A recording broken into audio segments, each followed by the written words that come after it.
साईं राम मेरे प्यारे बच्चों, आज आपकी माँ फिर आपके सामने और आशीर्वाद लेके आपके सामने आ गई है। और मेरे बच्चों, मैं जानती हूँ कि आप मेरा कितना इंतज़ार करते हैं। मैं समझ सकती हूँ कि जो मुझे दिल से प्यार करता है, जो एक माँ को चाहता है और जो ये माँ सबके काम बनाती है, तो उसे तो अपनी माँ की और अपने साईं बाबा की याद आती है। और वो बड़े बेताबी से इंतज़ार करता है इस माँ का। और क्षमा चाहूँगी बच्चों कि पिछले संडे में समाधि दिवस था साईं बाबा का, तो इसके कारण मैं नहीं आपके सामने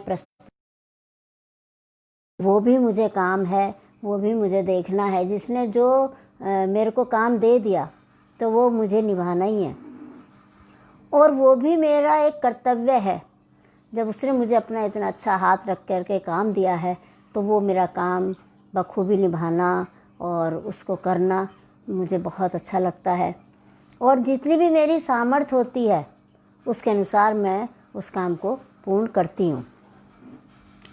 तो पिछले हफ्ते जो हमारा समाधि दिवस था भक्तों, आप सब जानते हैं कि 1918 में साईं बाबा ने बुधवार को 15 अक्टूबर को समाधि ली थी।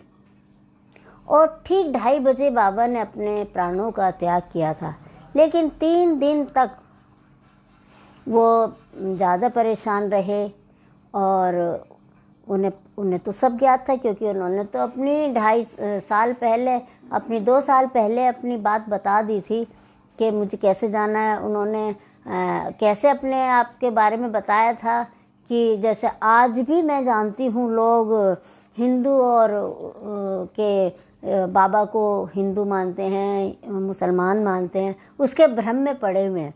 देखिए, बाबा को इतने लोगों जान रहे हैं अब, और अब भी आप इस भ्रम में पड़े हुए हैं, तो ये तो अच्छा नहीं है ना। क्योंकि बाबा ने इसी कारण चलते हुए ही बाबा ने अपनी समाधि के दिन ही चुना था कि मैं उससे पहले दशहरे को बता दूं। भक्तों, दशहरे पे होता है ना जैसे कि बुराई पर अच्छाई की जीत। श्री रामचंद्र जी ने जैसे रावण को मार करके और अच्छाई जीती थी, और वो अयोध्या में लौट करके आए थे। तो ऐसे ही बुराई थी रावण। वैसे वो बहुत बड़ा ब्राह्मण था, लेकिन उसे पता था कि ये कुल का जो मैं उद्धार कराऊंगा श्री राम के द्वारा ही कराऊंगा। और ये मेरा जो राक्षस जाति यदि ज़्यादा रहती, तो देखिए भक्तों, क्या होता देश का, क्या होता पूरे संसार का। तो सब में राक्षस ही रहते। तो कोई हिंदू जैसे कि कोई ब्राह्मण है, जैसे कोई साधु संत है, वो उन्हीं को तो परेशान किया करते थे, सीधे सच्चे इंसान को। आज भी ऐसा है कि लोग रावण भी हैं, लेकिन श्री राम जी ने बहुत सोच समझ करके, और रावण को भी ये पता था कि मेरा उद्धार इन्हीं के द्वारा होना है, तो ये सब लीला रचाई गई थी। और देखिए, इसमें बहुत बड़ा एक जो बात छिपी हुई है, जो गूढ़ है रावण की, वो मैं आज आपको बताने जा रही हूँ। रावण के लिए लोग बोलते हैं, विभीषण के लिए लोग बोलते हैं कि घर का भेदी लंका ढाए। अगर विभीषण ना बताते तो शायद उसकी मृत्यु ना होती। रावण तो मार ही नहीं पाते अगर वो ना बताते कि इनकी नाभि में अमृत है। और ये भी बहुत है, आज के ज़माने में लोग नहीं कर रहे हैं। और जैसे एक भाई को काट रहा है, भाई से मतलब दुश्मनी निभा रहा है, तो ये क्या है? ये सबसे बड़ा आज का वो है कलयुग में जो अब चल रहा है। वो अपने भाई के प्रति स्नेह करता था। और आपने देखा होगा कि एक भजन भी है जिसमें ये ये है कि बताया जाता है कि भाई से कभी भी, पत्नी और भाई का देखिए यहाँ पर भेद किया गया है कि भाई से कभी भी भेद मत छिपाओ, और पत्नी को कभी भी भेद मत बताओ। यदि पत्नी को भेद बता दिया तो सर पे चढ़ जाएगी, और भाई को भेद बता दिया तो वो बुरे वक्त में भी हर टाइम वो तुम्हारे साथ रहेगा। जैसे कहा जाता है कि खून को खून का जोश मारता है। तो इसीलिए भजन में बहुत सुंदर पंक्तियाँ गाई गई हैं कि पत्नी चाहे कितनी प्यारी हो उसे भेद बताना नहीं चाहिए, और भाई चाहे कितना भी बैरी हो उससे भेद छिपाना नहीं चाहिए। तो रावण ने अपने बेटे पर इतने अश्रु नहीं बहाए जितना उसने अपने भाई कुंभकर्ण पर बहाए। तो भाई से भाई का इतना प्यारा संबंध होता है, और इसीलिए रावण ने भाई पर ज़्यादा स्नेह किया जो उनकी मानी जाती थी, और कुंभकर्ण ने भी अपना प्राणों का त्याग किया। और कुल के उद्धार करने के लिए ऋषि मुनि को जैसे बोला जाता है कि केवल विभीषण ही बचे, इसलिए बचे कि वो अपने कुल का उद्धार कर दें, क्योंकि एक मनुष्य ऐसा होता है जो अपने कुल को ताड़ देता है। जैसे विभीषण अपने पुरखों के लिए जल का और खाने का, जैसे हम श्राद्ध किया करते हैं ऐसे किया करते हैं, और उन्होंने किया, एक बचा ना उनके घर में विभीषण, ऐसे ही उन्होंने अपने कुल को उतार दिया, क्योंकि वे ऋषि जाति के थे, और जो रावण थे वो राक्षस जाति के थे, क्योंकि उनकी माता भी तो राक्षस जाति से थी और पिता उनके ऋषि जाति से थे। ऐसे ही उन्होंने अपने कुल को उतारा, ऐसे ही कपिल मुनि ने तपस्या करके अपने पुरखों को उतारा जब श्री गंगा जी को धरती पर लाया गया। तो एक ना एक ऐसा होता है जो अपने कुल को तार देता है। तो ऐसे ही हमारे साईं बाबा हैं जिन्होंने दशहरे के दिन अपने समाधि का दिन चुना, और 2 साल पहले उन्होंने आगाही कर दी थी, बताया किसी और के लिए था ताकि किसी को पता न चले, और उन्होंने 2 साल पहले, आपको पता होगा जाने से, जब लोग दशहरा फूंक करके आ रहे थे, रावण में आग लगा करके आ रहे थे पूरे शिरडी वासी, तो साईं को बहुत गुस्सा आया, और साईं ने अपने कपड़े उतार करके उस धूनी में डाल दिए, और जब धूनी में उन्होंने अपने कपड़ों को डाला तो धूनी भक्त कैसे हो गई, बहुत प्रज्वलित हो गई। क्यों? क्योंकि उसमें साईं के वस्त्र थे। उन्होंने किस लिए किया? उन्होंने इस भ्रम को मिटाया कि देखो मैं यवन हूँ कि मैं मुसलमान हूँ कि मैं ब्राह्मण हूँ। लेकिन उनके पास तो कोई हिम्मत नहीं होती थी किसी को, जब इस तरह से साईं को गुस्सा आता था। केवल एक ऐसे व्यक्ति जो जरानू जी ने ही उनके कपड़ों को दोबारा पहनाया। तो क्यों उन्होंने ऐसा किया? ये भ्रम मिटाने के लिए कि मैं हिंदू हूँ कि मैं यवन हूँ। लेकिन आज भी लोग, मैं सुनती हूँ एक दूसरे के मुख के द्वारा, जैसे अपने ही भक्तों के द्वारा कभी कभी, कि आप साईं को मानते हैं, साईं तो मुसलमान है। लेकिन मैं बता दूँ, साईं मुसलमान नहीं है। साईं हिंदू ब्राह्मण हैं, और ब्राह्मण भी कौन से? भारद्वाज ऋषि से है। भारद्वाज है वो ब्राह्मण, प्योर ब्राह्मण है। क्योंकि लोगों ने ये भ्रमित किया कि जाना कैसे जाना कि वो सब अपना मुसलमानों का ताजिया भी रखवाते थे और घंटे नाद भी कराते थे और कुरान भी पढ़वाते थे।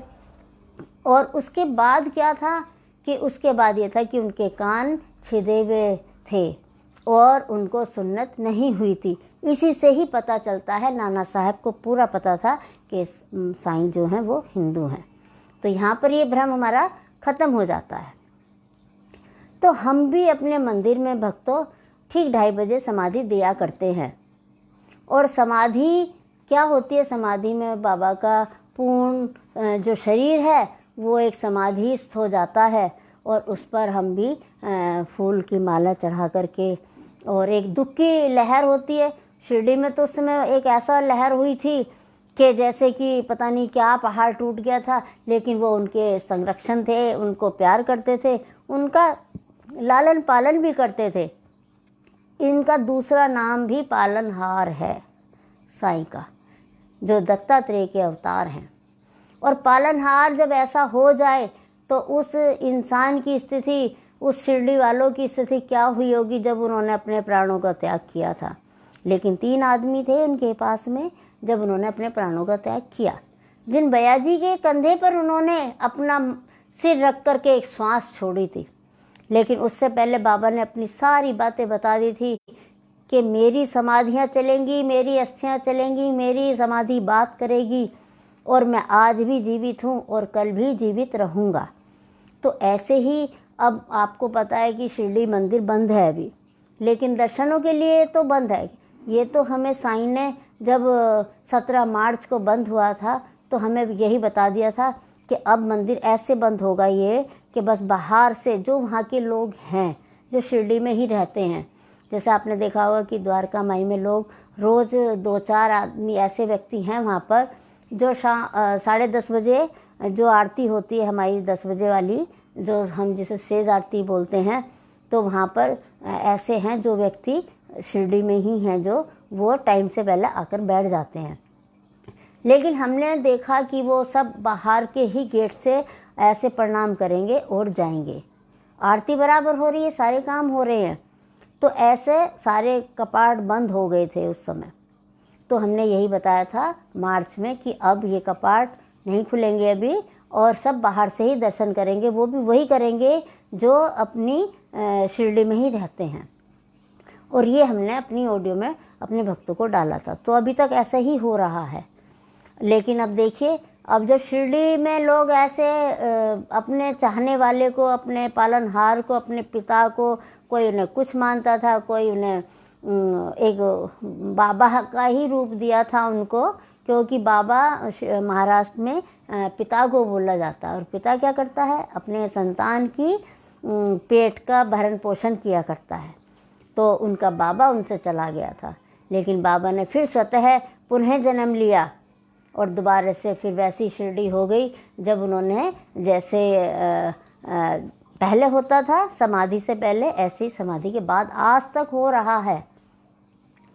तो हमारे यहाँ भी बाबा ने ऐसे ही कराया कि रिन्यूनेशन कराया कि आप जैसे मेरा नए सिरे से सब करिए, और नए सिरे से करने के बाद ऐसे ही किया जैसे कि अब हमने अपने मंदिर में किया। कि मंदिर में करने के बाद में हमने आपको बताया कि थोड़ा बाहर कर देना। तो उन्होंने बोला कि 2:30 जैसे ही समाधि हो जाती है, तो अभी ऐसा होता है भक्तों कि जब उन्होंने समाधि ले ली तो समाधि लेने के बाद में उन्होंने फिर वैसे ही किया, हमसे भी ऐसे ही कराया कि हमने समाधि देने के बाद में उन्होंने हमसे बोला कि आप मुझे नए उससे जगाइए और नए तरीके से आप मेरा सब ऐसा काम करिए। जब आप मेरा नए तरीके से ऐसा करेंगे तो हमें भी अच्छा लगेगा, और उनको तो अच्छा लगना ही था। तो उन्होंने जैसे हमें दिखाया ऐसे ही हमने शुरू करा। हमने फिर अपना मंगल स्नान की तैयारी कराई कि और भक्तों को डाल दिया, और उसी अगले दिन हमें फिर हमारी उसका भी था, साईं संध्या का दिन था। साईं संध्या भक्तों ऐसी होती है कि जो आपने तो सब देखी है। तो जिस दिन समाधि तो हमने दे दी, लेकिन अगले दिन जब हमारा मंगल स्नान हुआ तो दूध से, दही से, सबसे ऐसे होने के बाद दूध दही से हमने मंगल स्नान का सबको अपने ऑडियो में बता दिया अपने भक्तों को। कुछ हमारे भक्त ऐसे हैं कि हम भी आना चाहते हैं, तो फ़ोन आने लगे, लेकिन हमें अपनी तैयारी करनी थी। साईं संध्या भी थी शाम को, तो हमने सारा ही अरेंजमेंट कर रखा था कि लोग दूर दूर से भक्त भी आ रहे थे। तो उन्होंने बोला कि किसी ने फ़ोन करके बोला, किसी ने कहा माँ हमारा इंतज़ार करना। तो हमने कहा ठीक है, अपने ही बाबा हैं, अपना ही मंदिर है, और लेट करा लेंगे। तो ऐसा होते हुए सब 10 बजे का टाइम हमारा शुरू हो गया। 9 बजे का हमने दे दिया था और 9 बजे तक सब लोग आ गए थे। और जब हमने अपना मंगल स्नान की तैयारी की और मंगल स्नान जब हमारा होने लगा, तो इसमें मैं आपको एक बात बताना चाहूँगी भक्तों, कि जैसे मैं आपको बताती हूँ, अपने पहले ऑडियो में मैंने डाल रखा है सब में, और आप फेसबुक पर भी सुन रहे हैं कि जब हम कथा करते हैं तो पूरे आंगन में जितने भक्त बैठे होते हैं तो उनसे ये बोला जाता है कि आज तुम्हारे साथ ऐसा होगा, आज उसके साथ ये आएगा, आज ये होगा, आज इस भक्त की गोद भरेगी, आज इस भक्त के यहाँ ये, मतलब जितना भी होता है खजाने ही आते हैं। खजाने से मतलब तरक्की वाली चीज़ें आती हैं, बढ़ोतरी वाली चीज़ें आती हैं। तो वो हम जब से कथा शुरू हुई है, जब से बाबा ऐसा करते आ रहे हैं, और ऐसा भगत को भी आशीर्वाद मिल रहा है। तो देखिए भक्तों, 10 बजे से 12 बजे तक हमारा मंगल स्नान हुआ। और जब ये हमारा मंगल स्नान हुआ, सब कुछ हो गया, दूध से दही से सब अपना वस्त्र भी पहन लिए, और वस्त्र पहनने के बाद में भोग भी लग गया, आरती भी हो गई। तो हमारे इसमें 2 घंटे हुए, क्योंकि भक्त ज़्यादा थे। हमने लॉकडाउन का जो ये चल रहा है कि भाई डिस्टेंसिंग का, हमने ये भी इस चीज़ का भी ध्यान रखा। उसके होने के बाद में द्वारका माई में आए तो भक्तों के चाय नाश्ते का अरेंजमेंट था। तो जब उसमें फिर भक्तों ने चाय नाश्ता करने के बाद में फिर सब हमारे सामने ही बैठे हुए थे भक्त। उसके बाद में हमने फ़ोन सुबह से हाथ में नहीं लिया था, लेकिन जब हम आरती और मंगल स्नान सब हो चुका तो देखिए बाबा ने फिर वैसे ही अपनी पुरानी वाली वही बात करी, जैसे हम कथा में करते हैं कि एकदम से प्रकट होकर के, बड़े उत्साह वाले प्रकट जिसे कहते हैं। कि एक तो होता है कि सर जैसे हम नॉर्मल में ही बातें करते हैं और नॉर्मल में ही हम सबका करते हैं, ऐसे ही बाबा ने प्रकट होकर के फिर ऐसे बोला कि जिस भक्त के, शुरू कर दिया बोलना कि जिस भक्त का छोटा फ्लैट है उसका बड़ा फ्लैट हो जाएगा, जिस भक्त को बीपी की परेशानी है, आग आएगी तो सही परेशानी, लेकिन वो चली जाएगी, छू करके चली जाएगी ब्लड प्रेशर की। और किसी भक्त, जो भक्त बाइक ही ले सकता है, बाइक से अलावा वो बेचारा सोच भी नहीं सकता, उस भक्त के गाड़ी आ जाएगी और भोलेनाथ के दर्शन होंगे। और ऐसी बहुत सारी बातें बताई गई जो अब हमें उस समय पर, जो हम बोलते जाते हैं, हमारा तो बोलने का काम है, उस समय बोले जाता है, बोलते रहते हैं, लेकिन सुनने वाले बराबर में होते। किसी को बताए कि आप ऐसा, मतलब एक भक्त का ऐसा भी होगा कि उसका बाहर जाने का हो जाएगा। और मतलब जितनी भी बातें उन्होंने दी, सिर्फ एक ब्लड प्रेशर वाली ही दी कि वो परेशानी आएगी, और किसी के हाथ और पैर में परेशानी होगी वो भी ठीक होगी, और किसी की आँख में दिक्कत होगी वो भी ठीक होगी। बहुत ऐसी ऐसी बातें बता करके बाबा बैठ गए अपने उस पर, आसन पर। उसके बाद में नाश्ते वास्ते के बाद में अब हम सब काम हो गया तो हमें भक्तों 1 बज गया। 1 बजने के बाद में हमने कहा लाइए अब हम अपना फ़ोन चेक कर ले, कभी किसी भक्त का मैसेज तो नहीं आया। जब ऐसा काम होता है तो भक्तों फ़ोन हाथ में नहीं रहता। और मैं यहाँ पर ये भी खुलासा करूँगी भक्तों कि अगर आप कोई मैसेज डालते हैं तो जैसे ही मेरे को टाइम होता है तो मैं उस मैसेज का जवाब भी देती हूँ, लेकिन कभी कभी जब भक्तों की भीड़ में होती हूँ तो मैं फ़ोन नहीं सुन पाती। फिर जब हमने फ़ोन उठाया तो हमने देखा कि हमारे पास शिरडी की ही मिस कॉल पड़ी थी। हमने कहा आसपास को तो सब ऐसा है ही, और शिरडी की मिस कॉल है तो विशेष कोई बात ही है होगी।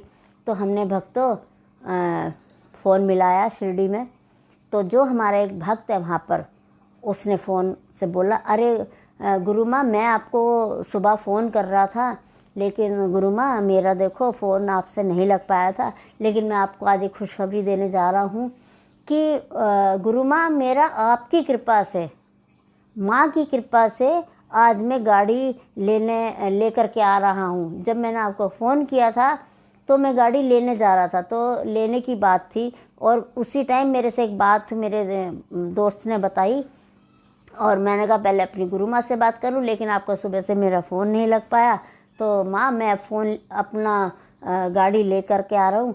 उसने इतने धन्यवाद किए कि मैं बता नहीं सकती। और देखिए वो जो भक्त है वो बाइक की ही स्थिति में है, तो देखिए एक जो बाइक की स्थिति में हो और उसके पास गाड़ी आ जाए, क्योंकि एक आय का साधन से ही गाड़ी आती है, और ऐसा भी नहीं है कि जितनी वो किस्त दे गाड़ी की तो उतनी तो उसकी तनख्वाह भी नहीं होगी। तो इसलिए भक्त ने साईं ने पहले ही अपने शिरडी में जो भक्त है जो हमारे से जुड़ा हुआ है उसका देखिए कैसे गाड़ी कराई। ऐसे ही फिर शाम को अगले दिन ब्लड प्रेशर बढ़ा 2 व्यक्तियों का।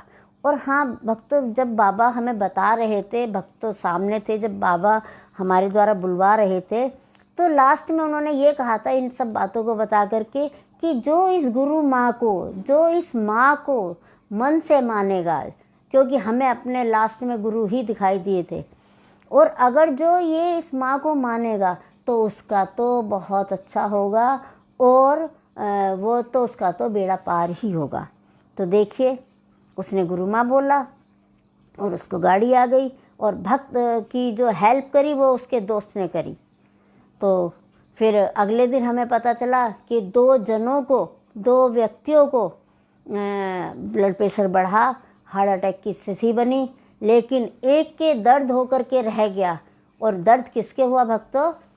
दिल में दर्द होकर रहा उसके जो हमें मन से मानते हैं। और एक भक्त का ऐसा हुआ जो कभी बिल्कुल बाई चांस कभी आए ना आए, उनका देखिए, उनका तो फालिस की स्थिति हमारे सामने आई।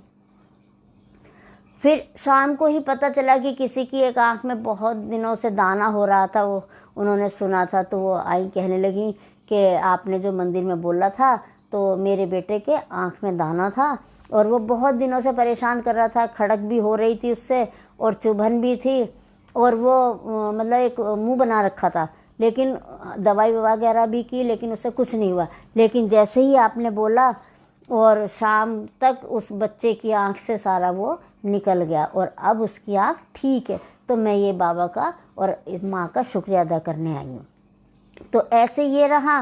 फिर तीसरे दिन हमें पता चला कि एक गाड़ी और एक बहुत बड़े शहर में, वो 6 नवंबर को गाड़ी आएगी। उन्होंने भी पूछा कि माँ हम गाड़ी लेना चाहते हैं और ऐसे ऐसे 6 नवंबर का हमारा वो है।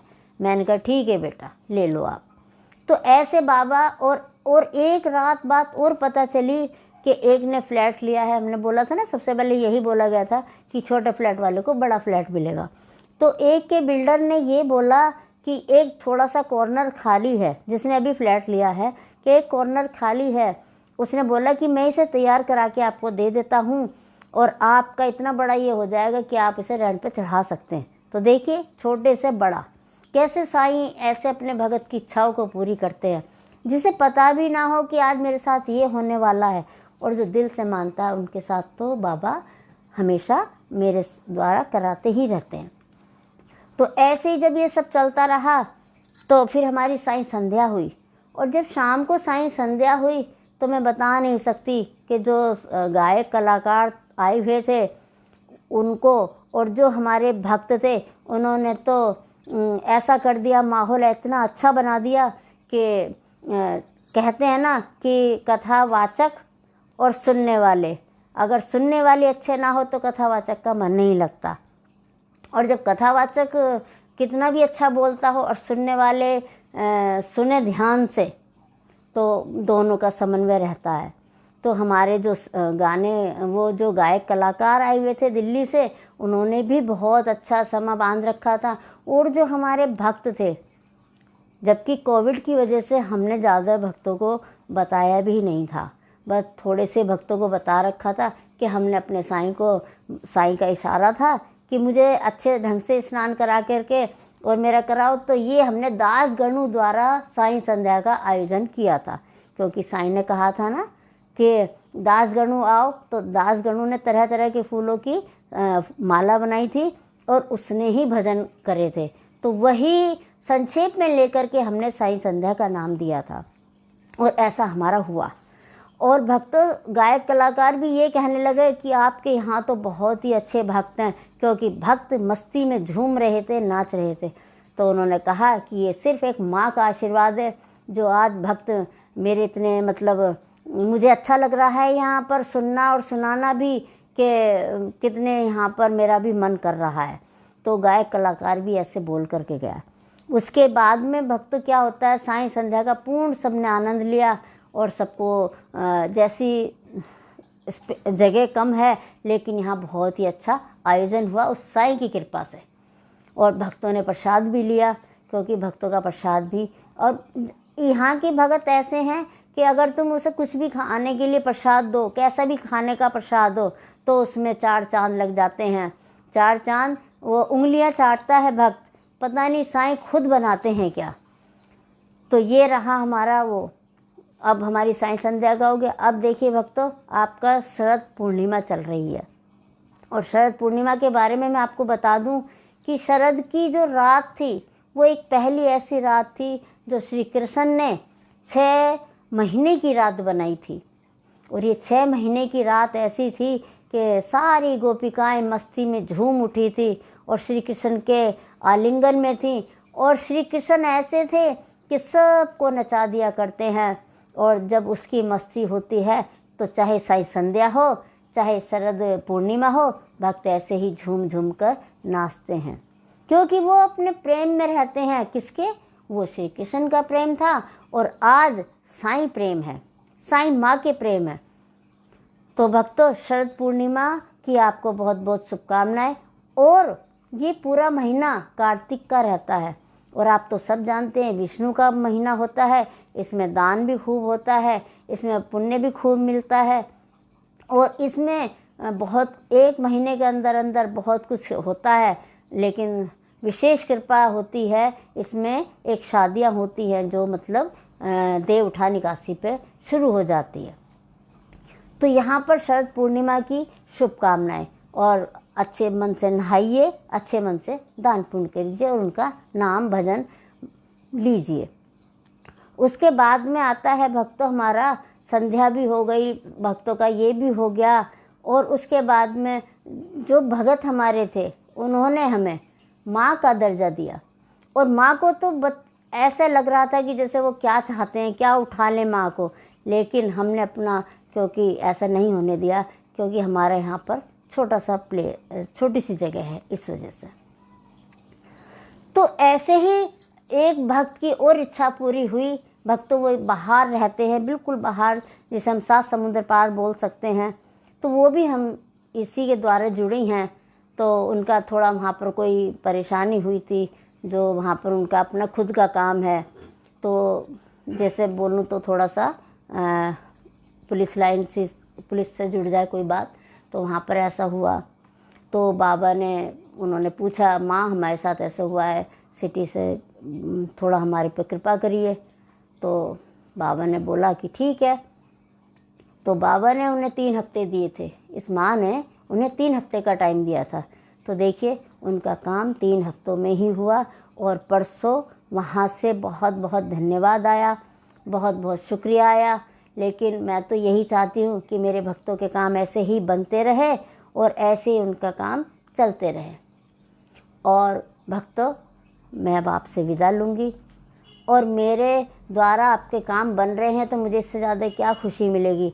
एक माँ का आशीर्वाद हमेशा ही अपने बच्चों पर बना रहे, मेरी तो यही शुभकामनाएं हैं और यही आशीर्वाद है। मेरी तरफ से बहुत बहुत शुभकामनाएं। ओम साई।